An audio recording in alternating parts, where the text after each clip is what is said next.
निर्वाचन पर समग्र ओडिशा रे प्रथम थर लगी आज विजु जनता दल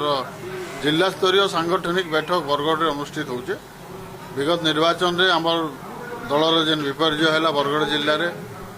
एवं आगामी दिन में आम दलर कार्यक्रम काना है से संपर्क में पुंखानुपुंख आलोचना होचे। आम निश्चित भाव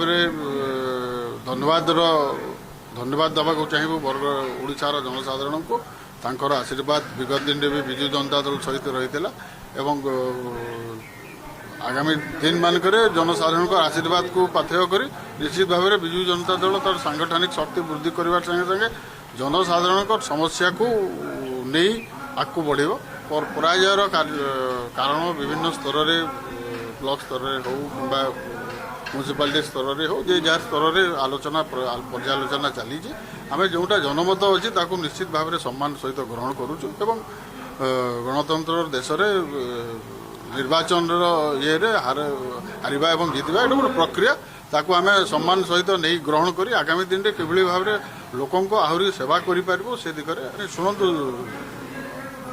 विगत नवीन पट्टनायक सरकार समय चाषी गुड़ाए कार्यक्रम कालिया योजना हो कि विभिन्न एग्रीकल्चर सेक्टर रे सब्सिडी योजना गुड़ाए कार्यक्रम कराई